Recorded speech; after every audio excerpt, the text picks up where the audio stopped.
Awesome. Thank you, everybody, for joining today on our February 18 Lunch and Learn Connecting with the Industry Leader session.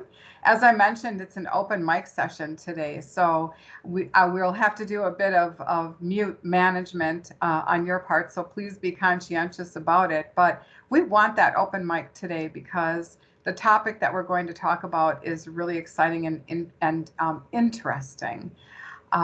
We're going to be talking about building your own personal brand.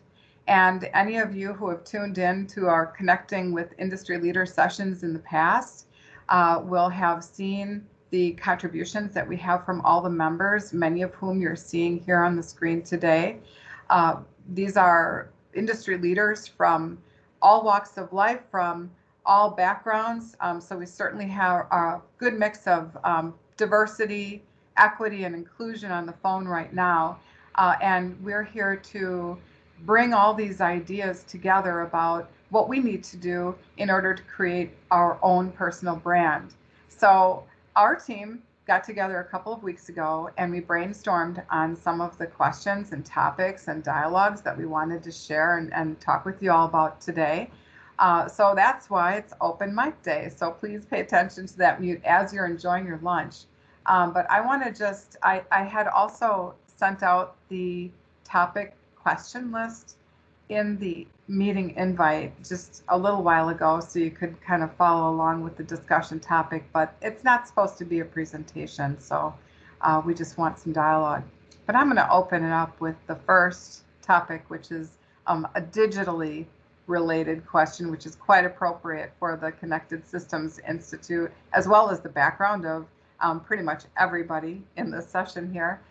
So you have a digital twin, and it's one that is built by you every day, by the actions that you take and the way that you interact with information out on the World Wide Web. So the digital world sees you in that way, and that is your digital twin. So all of us have grown through the age of technology here and have built some of that roadmap.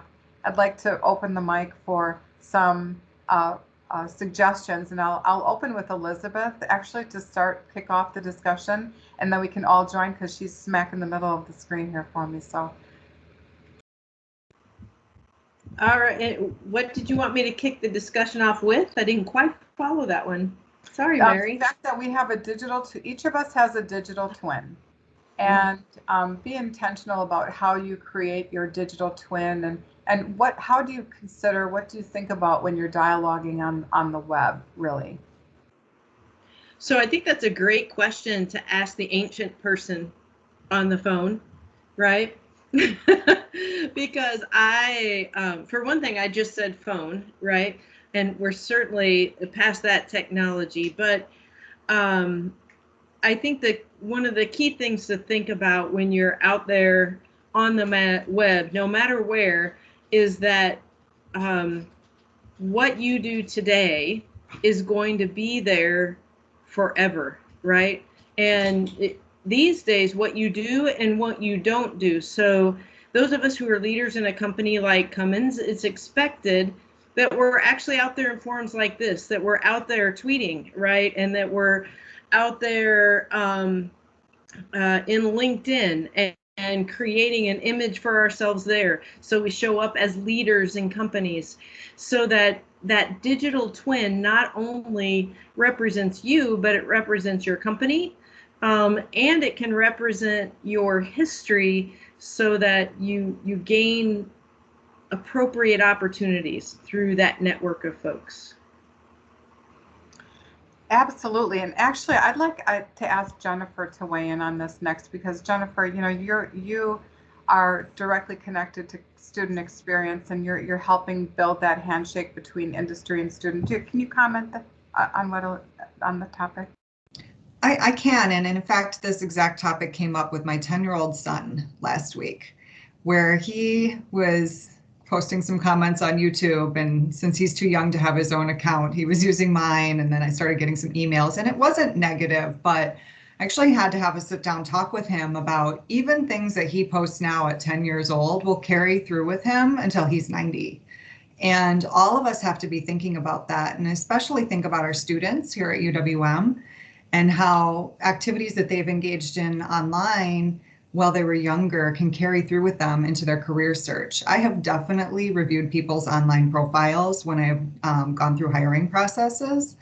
And I think it's just so important. You want to project the image that you want for your career. And if your personal profile widely varies from that, you know, it's going to cause a question for a hiring manager.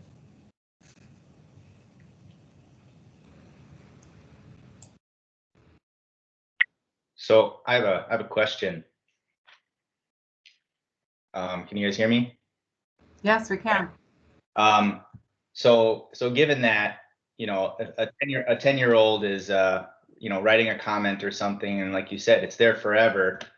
You know, how do you balance when you review someone's profile of something that they said when they were 10 versus the way that they're acting now? You know, is there a different way of looking at that? Sure, I think you can see growth in somebody's profile, and I definitely have seen that. You know, where I've reviewed somebody's, you know, LinkedIn or Facebook profile as part of sort of just like a screen for a hiring check, and you can see that they've sort of grown out of patterns that they had previously displayed. Now, of course, if there's derogatory comments or something that is really nasty and shows a side of a person's personality that we don't want to have as part of our culture, you know, that would be a big red flag for me. But, you know, as long as sort of the party days start to wane and move into more of a professional, you know, so you think about what's age appropriate, right? So like in this case, my son is posting about Minecraft. Well, that's age appropriate for a 10-year-old. But it might not be age appropriate for a 45-year-old. So, good question. And it also sounds like if you have, you know, limited stuff out there too, that can hurt you as well. So if you just basically, you know, kind of the approach that I take is I'm just going to stay away from it, you know, sometimes. And I just don't want to even go down that hole, because certain things you can say, everyone takes things differently. So how do you know what's going to offend someone? Or, you know, everything gets analyzed pretty hard now that it can be written down, over, you know, looked at over and over analyzed. So how do you find that balance between staying away from it and trying to create a digital twin? It's such a good comment. And, you know, my personal policy is less is more. If I see that somebody's constantly posting on social media, I think, what are they doing in their job, you know? So I think you can, you know, share articles of interest and, you know, share job positions and share things that, you know, without putting a lot of personal or editorial commentary that could be misconstrued by somebody. Okay, thank you. It does kind of take us to another topic thread here, though, which is being intentional about being your brand. You know, thinking about where you're going and where you want to be. Any advice, discussion on that area? Mary, it's Karen. Yeah, I think especially with LinkedIn, it builds your credibility and kind of sets a track for your professional growth, and it helps you grow your network. So as you at post on LinkedIn or other media, you expand your knowledge through that two-way communication with other people. So I did want to say too something about the analytics around Alexa listening in and pushing out relevant ads to your LinkedIn. You could be sitting at the table talking about a course you took at or a workshop you attended, and the next thing you know, you see something on your LinkedIn profile that's relevant. So keeping track of that, I think, is important. Or unplugging it. Correct.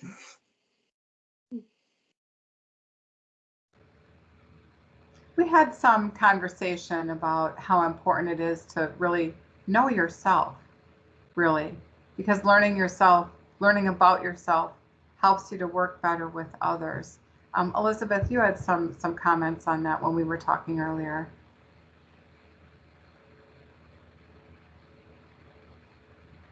Mute. Yeah, I'm trying to get unmuted, right? So yeah, I think it's really important, and I will say, especially as a woman, to be aware of the impression that you're creating when you're working. And there are two sides to that coin. The first is, I would never say don't be yourself, right? Always be yourself. And if you're a strong female leader, then be a strong female leader. But recognize that others may describe strong female leader as something else, right? And that's okay. Just understand that's what people are seeing. The flip side to that, I think, and are you ready, Mary, to talk about perception a little bit? Or do you want to hold that? It goes where it goes. Right. Okay. I didn't want to like jump, but the flip side of that coin really is about perception, right?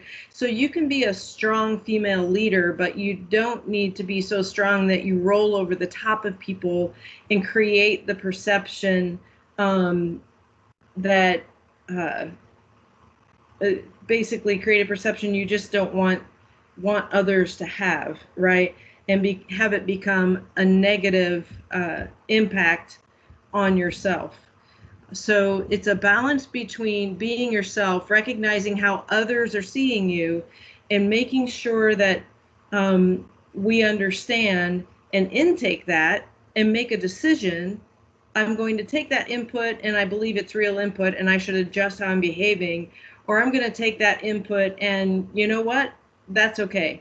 That's how I want to be perceived. So that is how I'm going to behave in that atmosphere. Yeah, it kind of goes along with deciding what's important to you and then working towards that in a humble way, in an open way that's open to receive correction. I know I'm probably the most guilty of anyone of, being the driving forward, fast moving executive, blast through doors and windows to get things done because we're used to operating in high pressure, fast environments in industry, right? But sometimes, like you said, Elizabeth, it's not going to really help you in what your eventual mission is, because you need the team and you don't really want them to not want to be part of it, right? But so you get more bees with honey, right? And so I'm learning myself to be a lot more careful, slow down, thoughtful about those and how it comes across to them. I think a good word for that, what you were describing, is intentional, right? Absolutely. And understanding if there are unintended perceptions or if you're delivering the perception that you intend, right? Mao, I think you had some things to contribute to this topic as well when we were talking earlier. And I know she was moving back and forth between some things. So, okay, thank you. Yeah. Oh, you're on mute. I was thinking about that too. I was thinking, take yourself off mute. But, I think it was kind of around the perception people have of you versus what your intentions were, right? And I think that, and I guess going backwards, as I have navigated through my career and have shifted roles and started my second career, I've had to pivot what my personal branding was to align with what my career aspirations were and what my current responsibilities are. And what I've learned along the way is that as I have pivoted or tried to change my branding, it wasn't consistent with what was being perceived on the other side. Other people may have, for example, I wanted to be, my branding was, hey, I'm a, get stuff done kind of person. I'm going to be assertive, but also be open to other opportunities or open to other opinions and suggestions. And I can think of a specific time where that wasn't the perception. The perception was actually that I was kind of a, less, it was quite the opposite, where I was not as assertive as I thought. I wasn't a leader the way I thought I was being perceived, right?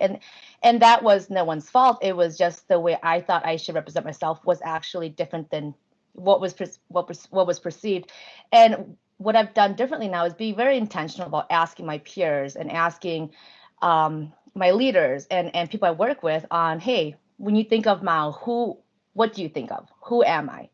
And just kind of getting their check on what they're saying, and does that align to what I'm trying to project? And then making my own adjustments to make sure that what I'm projecting is in fact what I want them to perceive, my branding to be.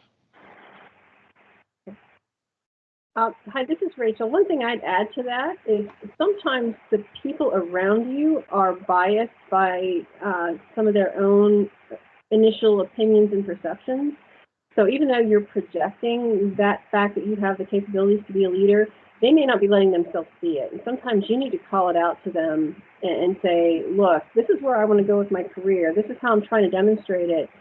Am I on the right track? If not, tell me what I need to do differently to affect this in your perception. And sometimes that'll open their eyes to the fact that, the way they perceive you and have you pigeonholed in one bucket, maybe limiting what your true capabilities are, and maybe you can blossom out of that. I had to have a conversation with a manager many years ago to say, look, this is where I want to go with my career. And it was eye-opening because he actually had to sit back, and in about 10 seconds time, I watched him kind of mentally reevaluate his opinion of me and where I needed to go. And to his credit, he sat down and said, okay, if that's what you want to do, here's what we need to do. Here's how we need to develop you. And we put together a plan, and he did it. And I owe a lot of the success of the path I'm on today to that manager 20 years ago doing that. So. That can kind of take us to a discussion about mentors, because as a community of diverse people with unfamiliar voices at the table, we're coming up against a bias that might have an ear that's not tuned yet to hear us fully. And here's where I think as leaders and as peers, we can augment and amplify each other's voices. So for example, if Rachel comes to a meeting with an idea, and she states that idea, or there's no room in the conversation for her to state the idea, somebody can stop and say, hey, Rachel, did you have something to say? Create a hole in my past life at our meetings. If the meeting did not end until everyone at the table had a voice, it was expected that if you were on the invite list that you had something to contribute. So we have to make holes for people. But also if people if somebody is saying something that doesn't seem to be heard, we can help by repeating it. Mm-hmm. And also I think that also happens on the perception side, bidirectionally.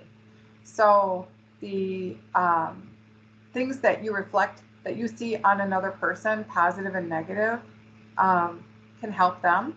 But then it also can help them see themselves in a different way too, as you had said. So it's almost two things.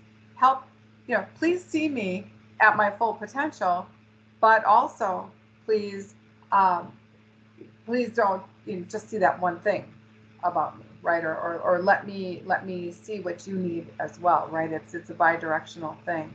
But this kind of takes us to that kind of a networking and volunteering discussion that we were talking before, and how to get out there. How do you fertilize the fruitful ground of you with positive seeds that can grow? So that kind of came up as a topic as well. Mary, that's actually a perfect segue. We have a question from Professor Otieno.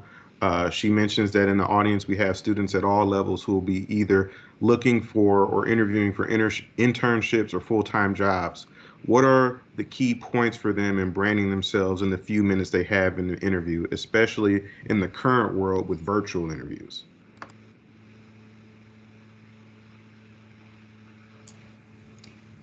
Open to I'll the just floor. jump in with one first tip, and first impressions do matter. You have 3 seconds to make a first impression. And so even in the virtual world, dress professionally from the waist up for that interview. So that's my number one tip. And make sure your background doesn't have anything, too crazy in it. And be early. A few minutes, but not too early, because that can also frustrate a hiring manager, because then they feel like they have to hurry something up that they were previously doing. Good point.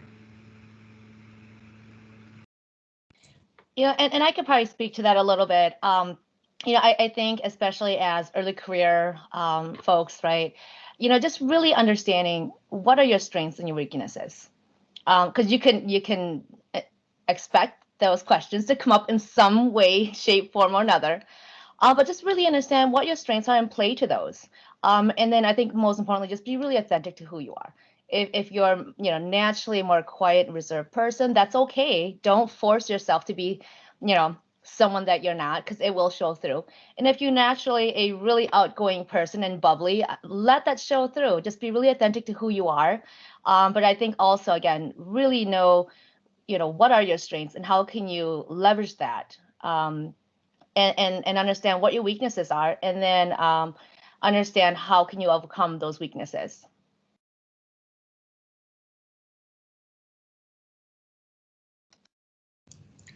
I think perhaps finding a friend or another mentor or somebody who's an advocate for you or somebody who's willing to amplify you, have them spend 15 minutes interviewing you virtually prior to that interview, and have them give you a read of how they're perceiving you and your virtual presence. Because that person might be able to pick some things up that you wouldn't have noticed about yourself. They might pick up that you're twirling your chair too much, or they might pick up that you're clicking your pen, right?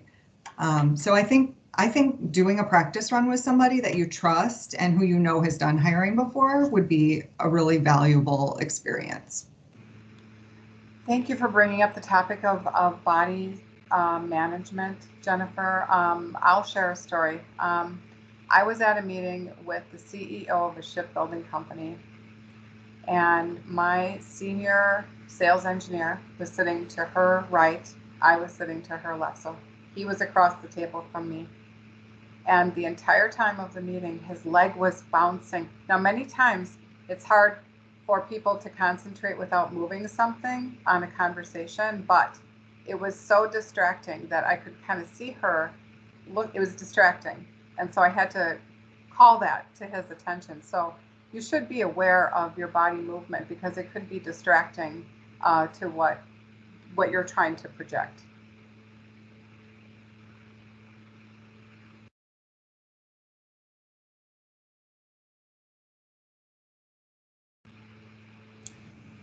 How about some questions from the audience, all the students who are on the phone? Is this information helpful to you? I mean, do you see yourself in these scenarios?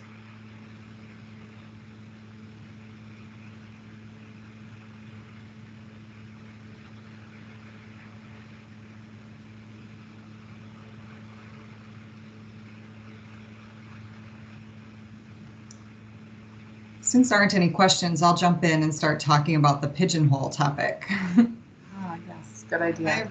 I have a good story about this. So I worked in City Hall for many years here in Milwaukee, and I spent 12 years as a lobbyist. And I got to the end of that 12 years and I was done driving to the state capitol, and I was done flying to Washington, D.C., and I was done with politics every day. I worked in a political organization. I was talking to elected officials all day long, and I have a master's degree in public policy, and I actually started my career in public finance. And I really wanted to get back to something that was more oriented to that and more oriented to operations.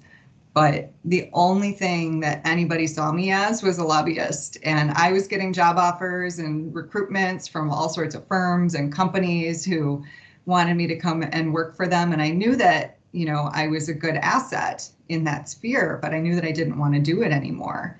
And I actually expressed this to a colleague in City Hall who worked in a completely different area. And similar to what Rachel experienced, he gave me a shot, and offered me a position as the superintendent of the Milwaukee Water Works, which is running a $100 million water utility operation that serves over 1 million people. And it was a huge change for me, but it enabled me to get out of my comfort zone, try something completely different. He trusted me and my skills because he knew how we worked together. And it enabled me to pivot my career away from being completely pigeonholed into something that I knew that I didn't want to do for the long run. So be careful because, you know, if you do something too long and then when you try to shift, it is really hard to change that perception of who you are from other people and move into something different. And the lesson I've learned from that is, you know, staying in something for too long maybe isn't the greatest idea, especially if it's not where you want to land your career in the end. So even a couple years after that, I pivoted again and came into higher ed. I'm glad for that. I feel like it makes me a more well-rounded individual. But that's a really hard situation when you get pigeonholed into something that you don't perceive as being who you are. So I think the long-term career version of that, I give folks that I coach this recommendation all the time, is if you understand what you like doing and what you're good at, right? That's the value you're bringing to the company today. Immediately, you bring that value. How awesome to be able to articulate that and have that as your brand when you meet leaders, right? Then if you think about the opposite of that, which is I'm really good at something, but as you were describing, Jennifer, I don't like doing it.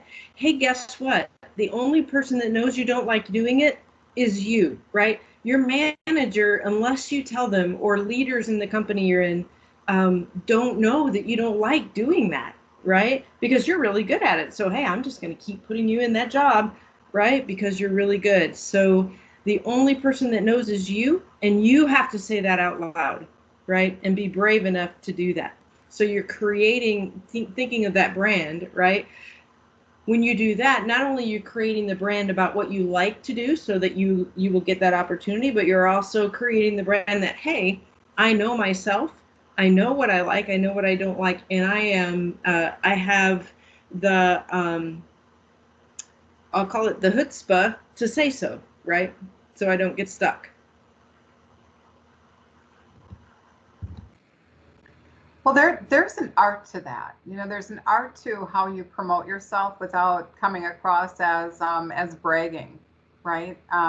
Leading with accomplishments and things. And I think that's a good discussion, because if you don't share some of your qualifications somehow, then you also don't have the initial credibility that you think you might want to have in certain situations, right? So you use these tools carefully. Each of us professionals uses these professional credentials in certain situations in different ways, right? So how do we do that effectively? I mean, I know if I'm at a conference speaking or something, you know, I don't have a PhD, so I don't have letters after my name. But instead, I always try to deliver value to people. That's how we got together originally, right? And it was through sharing stories of value that demonstrated that I understood the topic deeply. And then I didn't have to earn credibility. And at the same time, it was a handshake to whoever I was trying to communicate with.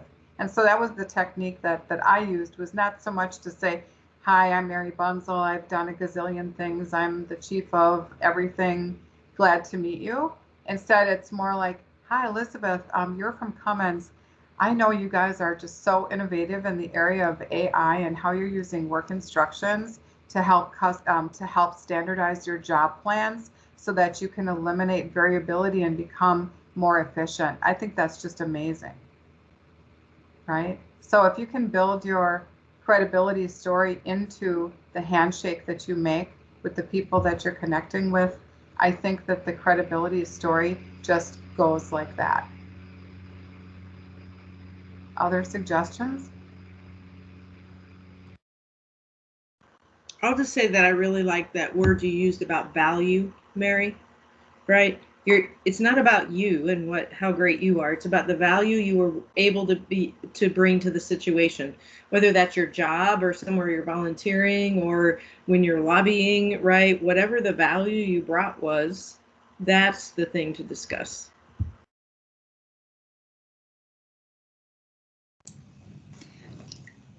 Mary, in thinking more about this question about for students and in the interview process, I recently conducted some interviews for a private organization where I sit on the board, and we interviewed a whole series of people, and mostly entry level.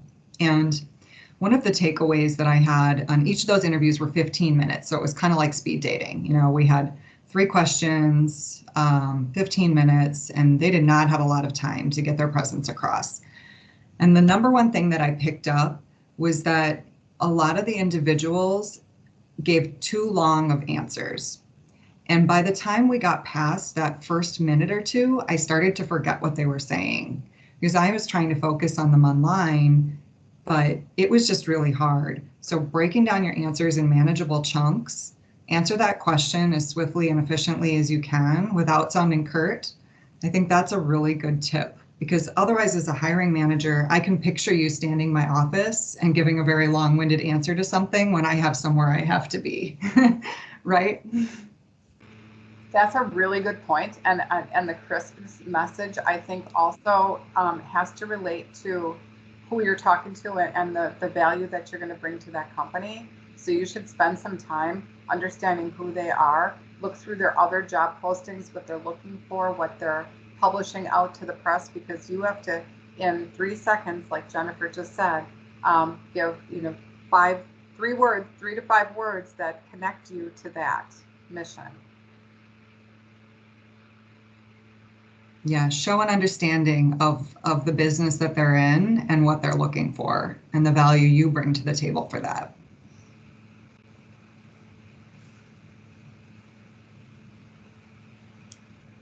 And I don't know how many of the people in the attendance are students or earlier in the career.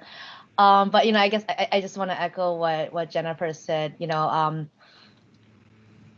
It may be hard to network, right, or understand the company or understand the role when well, quite frankly, you don't work there yet, right?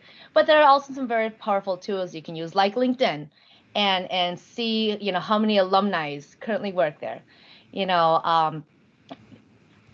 Don't quote me, no, don't hold it against me, but I guarantee if you reach out to an alum and say, hey, I'm considering a role at, your company, can we talk 30 minutes, 15 minutes over the phone or Zoom or whatever platform you want to use.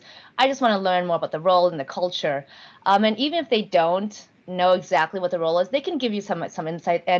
And from your conversation, you can adjust the tone of or adjust the messaging you have during your interview, right? And if you know that for example, the role you're working with, they value a lot of, cross-functional collaboration, that should, during your interview, you can kind of shape your I guess your responses and talk to that, right? And think about, when are times that in my college career or previous jobs I've had where I can talk to that demonstrates my ability to really collaborate cross-functionally and speak to those.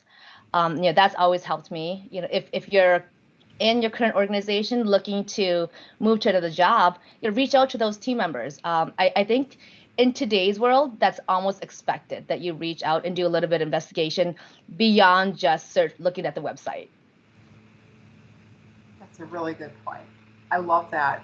And actually, it kind of takes us to one of the comments that came up. Are you letting your brand get dictated to you, or are you owning responsibility for your brand creation, right? So what are some of the things that you can do intentionally to build that brand, but still let your personality show through? And I guess I'll just say, there's some element of confidence that comes from that, but there's also an element of vulnerability. You have to be willing to show a little bit of yourself because it lets people connect with you as a person And ultimately, it is a people-to-people business anyway. So finding that balance of letting your personality show through and taking ownership and moving intentionally forward are all key messages I think that you're hearing from this group. So, let's talk about that topic a little bit.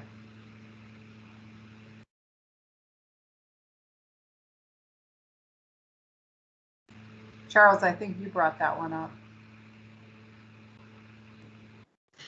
Could you repeat that for me? I apologize. That was the, are you getting your brand dictated to you, or do you have the freedom to choose your own brand? Yeah, I remember, mentioning that because, again, there's a lot of women that I know in business that have gone to have great careers, but the perception of them, and this is something that Elizabeth was talking about earlier, was, if you're a strong person with a strong personality, that's not necessarily a bad thing, but sometimes it seems like, especially as women, it gets dictated to you what a proper brand would be in order to go far. Do any of you ever feel that sometimes, that you have to appease what they want you to be more than what you want to be as far as your brand is concerned?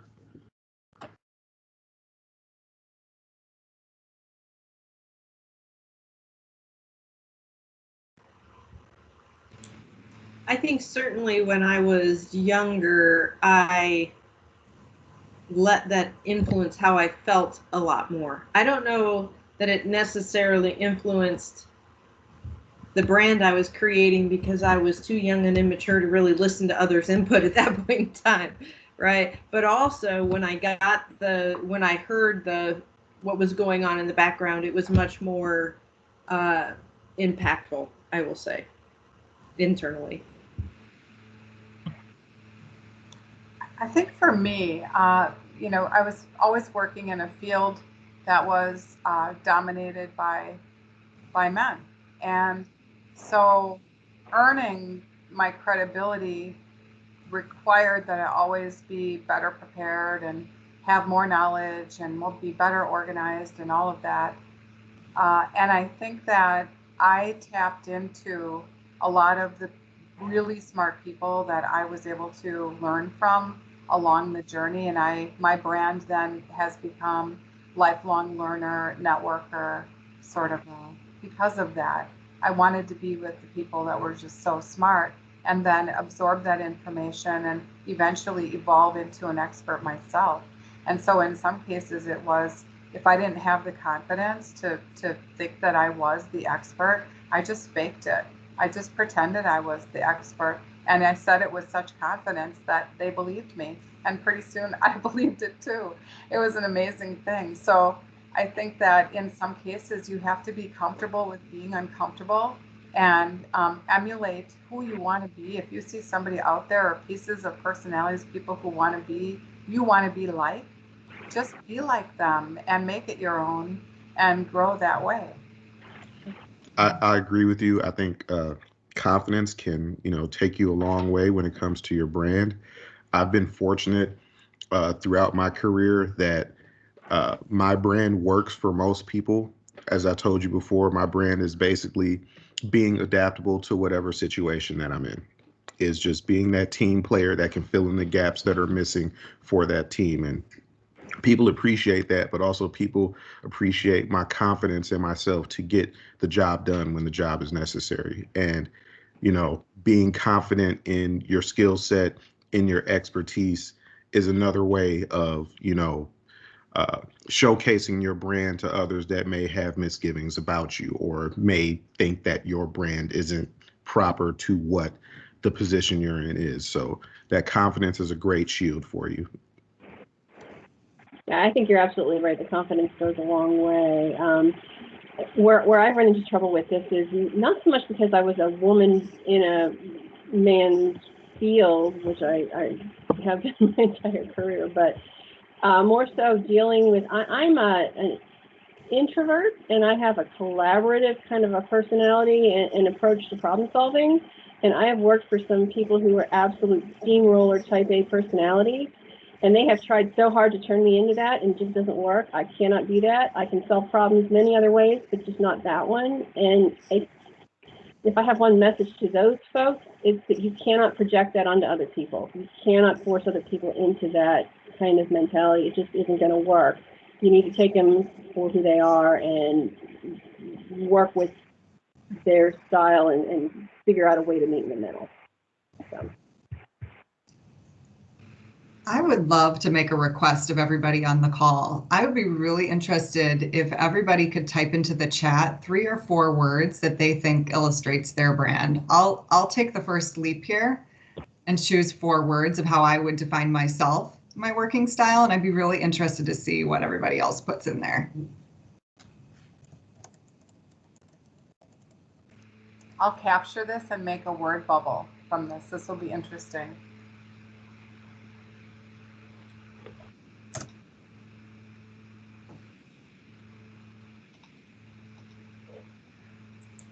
I don't know if I'm the only one experiencing this, but it's saying my chat is muted.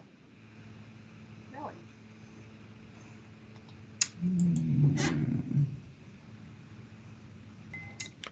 It's only you, Miles, that Rockwell laptop. I'll type this up if you want me to, Mal. I was gonna think a little bit. Thinker. I should know this, right?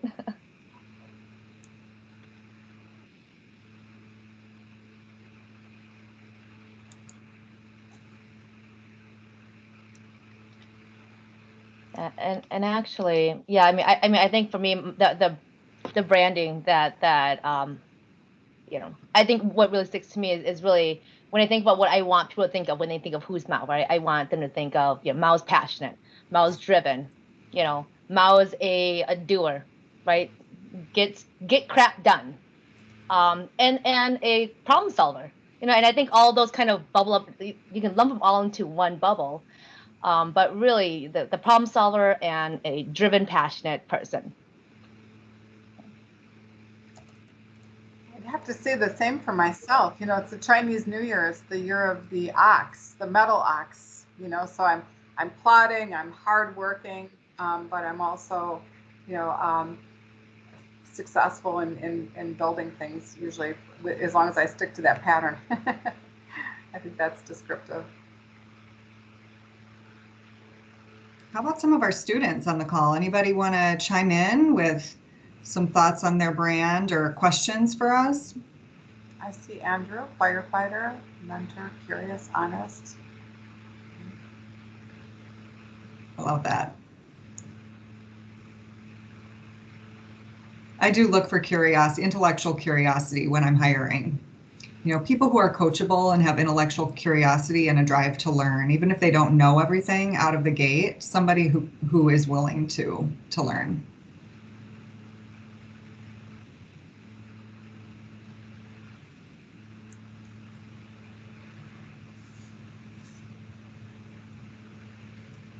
Thank you all for engaging in this. I really like seeing it. It's very interesting.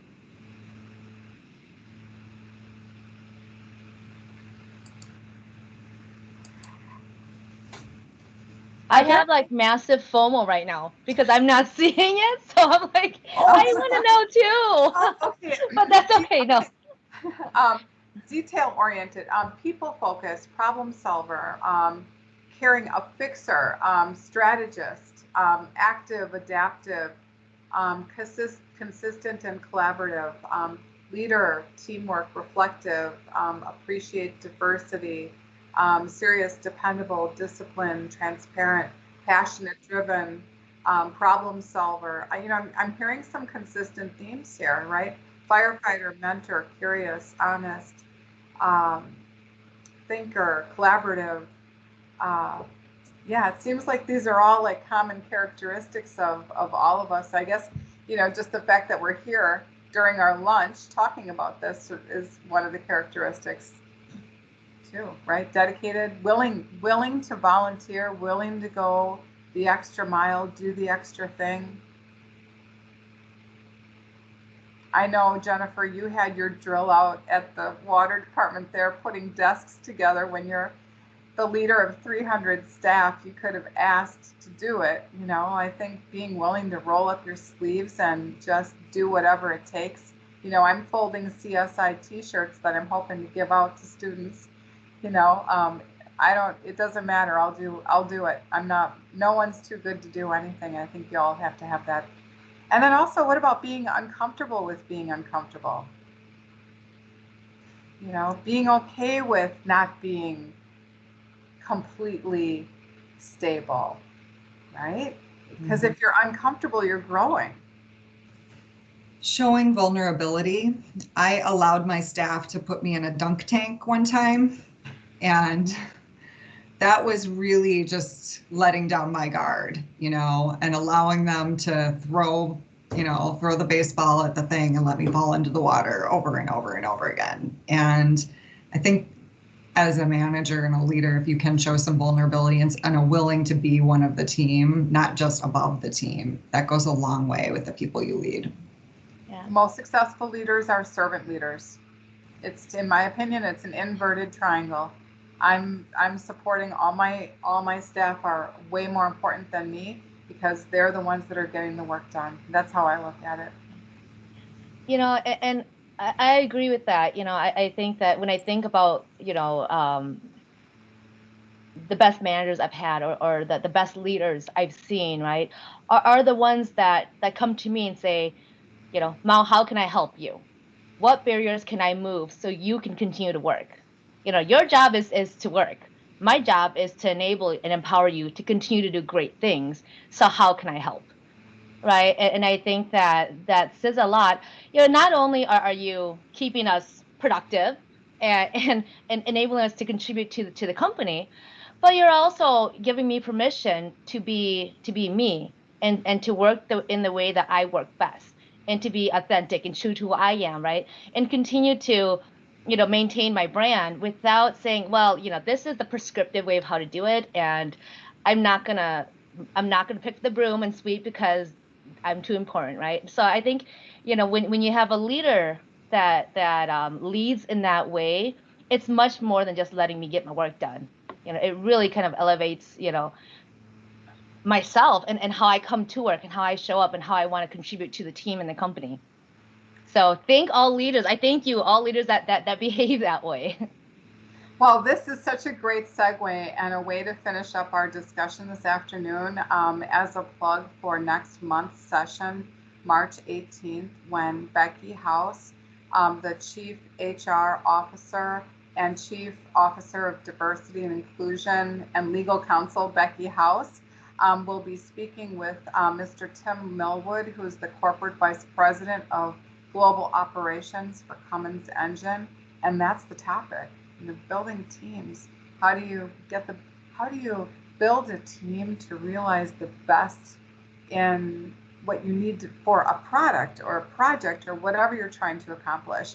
I think we opened the conversation today with a statement of how important it is to help with diversity and equity and bring people together and giving everyone the opportunity so that, yes, Becky is at Rockwell Automation, Chief HR Officer, and Tim is from Cummins Engine. So yeah, it's going to be a great discussion next month, but I don't want to leave this month without thanking you all for this lively conversation.